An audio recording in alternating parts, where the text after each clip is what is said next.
Bonjour à tous. En attendant les derniers, puisqu'il y a à peu près 120 inscrits, je pense que tout le monde n'est pas là, on va quand même commencer pour ne pas prendre trop de retard. Je vais dire deux mots, mais avant je vais laisser peut-être la parole à Isabelle Baucher, au nom de l'ARS.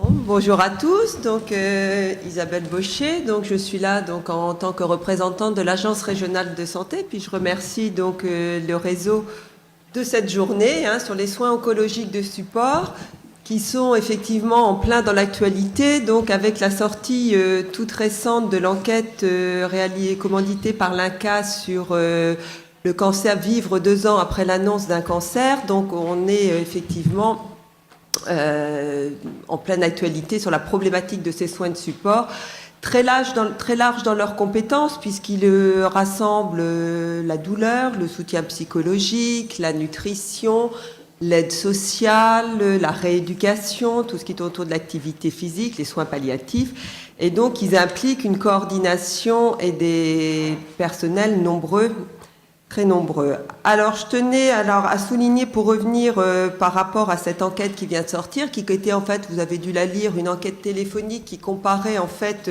un petit peu le ressenti entre 2004 et 2012 des patients 2 ans après l'annonce de leur diagnostic. Si dans la phase, il y a eu des améliorations, donc suite au plan cancer 1 et 2 notamment par rapport à la phase aiguë, à l'annonce où il y a quand même un ressenti initial, une annonce qui est mieux, même s'il y a encore des progrès à faire. Il reste un certain nombre de points à améliorer, notamment par rapport aux inégalités sociales qui se sont aggravées. À la phase, notamment en aval de la prise en charge, où il y a vraiment au niveau un ressenti difficile lorsque les patients sortent du circuit hospitalier et où il y a entre les douleurs, les séquelles, la fatigue, les problèmes socio-économiques très importants. Les inégalités se sont donc accentuées pour les moins diplômés et les plus défavorisés. Donc il reste encore beaucoup de choses à faire. Même comme si on l'a dit, donc les plans cancer ont permis un certain nombre d'évolutions et reprend le plan Cancertoire, donc sorti en février, reprend un certain nombre d'éléments concernant les soins oncologiques de support. Mais là, je ne vais pas développer puisqu'il y aura une intervention tout à l'heure sur ce thème. Alors, en région, ce qu'on peut constater, c'est que depuis, effectivement, on va dire 2009, il y a quand même eu, les choses ont avancé concernant les soins oncologiques de support. Je me positionne sur 2009 puisque ça a été la date des autorisations de traitement du cancer pour l'ensemble des établissements de la région. Alors, si certains avaient déjà des soins de support, un certain nombre d'entre eux, avant, n'avaient pas du tout organisé ces soins de support. Et comme vous le savez, c'était un des éléments obligatoires dans les autorisations, critères d'agrément de l'INCa, c'est d'organiser l'accès aux soins de support. Donc ça a eu le mérite d'obliger l'ensemble des établissements à réfléchir sur ce thème et à savoir comment ils organisaient ces choses. Alors, je dirais, donc ça a été fait, c'est inscrit, après il y a la pratique. Est-ce qu'on peut peut-être regretter, je pense que les travaux qui restent à faire pour les années à venir, c'est sans doute d'améliorer la territorialisation de cet accès aux soins de support, parce qu'actuellement, chacun a un petit peu travaillé dans son coin, hors des compétences supportives. Comme je l'ai dit, elles sont très larges, nombreuses, tout le monde ne peut pas en avoir, et sur un bassin de vie, il faut organiser, il faut mutualiser, parce que tout seul, on ne peut pas tout faire. Donc c'est sans doute un des points importants dans les années à venir, cette réflexion territoriale sur un bassin de vie. Étant acté ces soins de support, bien évidemment, ils doivent être proposés aux patients en proximité. Et qu'on peut pas, même si on n'a pas une région très grande, on ne peut pas demander aux patients de faire 1 heure, 1 heure et demie de route, surtout, comme on vient de le dire, que l'accès aux soins de support, il est d'autant plus difficile que vous êtes moins diplômé et que vous avez des difficultés financières. Donc, voilà pour nous, je dirais, un petit peu les pistes de travail. Alors, concernant le réseau, il y a aussi beaucoup de choses de fait pour les soins de support. Parce que donc, déjà, je tiens à remercier Xavier pour le dynamisme et puis toujours sa bonne humeur, tout ce qui a été fait depuis 2 ans maintenant, donc au sein du réseau Combass Normandie. Alors concernant l'aide sociale, il y a quand même eu un groupe de travail donc dans le cadre du plan personnalisé après cancer avec donc notamment les assistantes sociales de la CARSAT. Et ça, c'est quelque chose d'important. Donc, le plan personnalisé après cancer, c'est là que va être inscrit notamment toutes ces difficultés qu'on rentre une fois que le patient est sorti de la phase active du traitement, et on retrouvera un certain nombre de soins de support. Et donc le groupe est en place. Je pense qu'il devrait le plan personnalisé est en train de sortir. Et donc là, ça a bien avancé. Alors il faut souligner également donc les liens qu'il y a avec le réseau régional douleur. Douleur et cancer, c'est également un groupe de travail. Il y a des douleurs neuropathiques liées au cancer il y a un sujet qui est en train d'avancer. Un partenariat très étroit. Et donc on ne peut que se réjouir. Sur le site du réseau, il y a également, donc vous trouverez, et ça je pense que c'est très important parce que c'est accessible à tous, à tout le monde, où qu'on soit en région, c'est tout les fiches de dépistage aux soins de support et le guide méthodologique qui va avec. Donc ça veut dire que vous avez tous accès, que tous les soignants, que vous soyez n'importe où et quelle que soit votre profession, pour ce dépistage à n'importe quel moment de la phase de la maladie. Ça concerne également la médecine de ville avec les médecins peuvent avoir accès à ces fiches de dépistage et à leur utilisation, et je pense que c'est un élément excessivement important. Et puis le dernier point, c'est également il y a eu un fort dynamisme et une rapidité, je dirais, de mise en place, c'est IMAPAC. On connaît l'importance de l'activité physique sur la qualité de vie des patients, que ce soit dans la fatigue, les douleurs, l'appréhension. C'est maintenir ou reprendre une activité physique adaptée est un élément très important.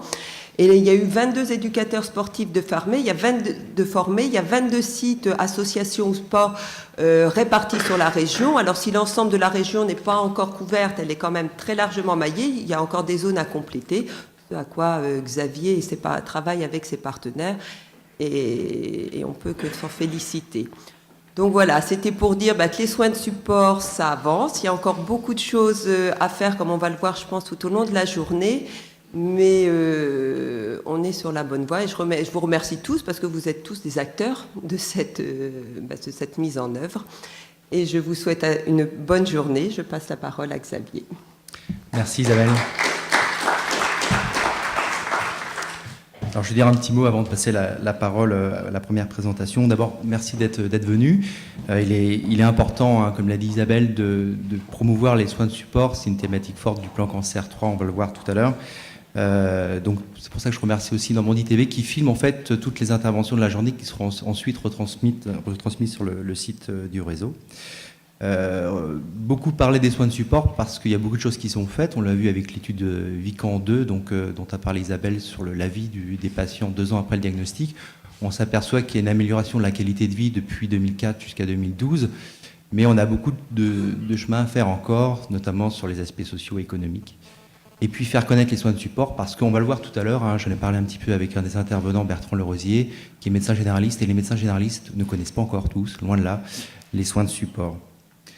Je voudrais également remercier les intervenants et les modérateurs qui vont intervenir aujourd'hui, et notamment Florian Scotté et Pierre Bondil qui ont bravé les distances et les grèves pour venir ici. Et puis je voudrais faire un petit lien avec ce qu'on avait abordé l'année dernière. On avait parlé un petit peu de la sauce déjà, notamment des référentiels. Également, on avait parlé de psycho-oncologie, d'interdisciplinarité avec Florence Baruel. Je ne sais pas si vous vous souvenez, c'était assez intéressant. Et puis en local, en région, on avait parlé un petit peu de nutrition, notamment avec Marie-Astrid Piquet, de psycho-oncologie avec Betty Dufour et Catherine Petit, d'activité physique adaptée avec Corinne Delcambre, de soins de confort avec Cathy Lebrun notamment, Isabelle Leflemme et puis Solveig Jossé de Cherbourg sur l'art-thérapie. Donc en fait, l'idée cette année, c'était de faire un lien avec les nouvelles thématiques qu'on vous propose d'aborder cette année, en commençant par Florian Scotté, qui est secrétaire général de la SOS. Je vais laisser Claire le présenter tout à l'heure. Je m'arrête là, Claire, je te rassure. Simplement pour dire qu'il va nous parler de l'impact fort du plan cancer sur les soins de support notamment, et en particulier sur les inégalités. Puisque là, les inégalités sont partout, et notamment aussi sur l'accès aux soins de support.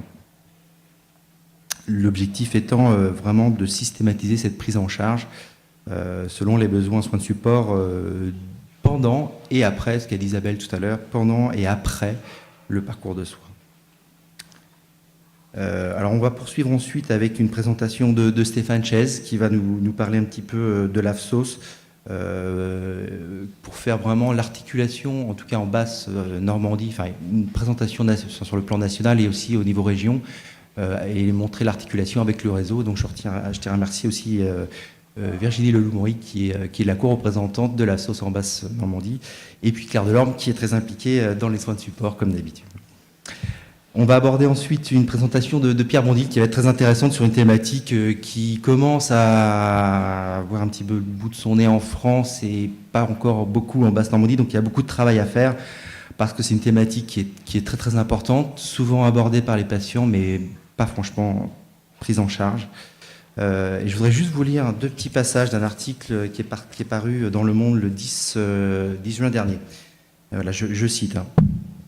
Alors, à chaque fois, c'est des morceaux choisis. Elle s'est contentée de surfer sur Internet à la recherche de témoignages puisque son spécialiste ne lui en avait jamais parlé. De manière générale, la sexualité est encore un tabou dans notre société alors qu'elle est accolée au mot cancer. N'en parlons pas. La douleur n'était qu'un effet secondaire, voire négligeable. Excuse-moi Claire. Désormais, les médecins ont compris l'intérêt de s'occuper de la souffrance des patients, mais ce sont la sexualité et le rapport au plaisir qui sont encore trop fréquemment occultés. Le problème est que la sexualité n'est pas seulement mécanique, elle est également cérébrale.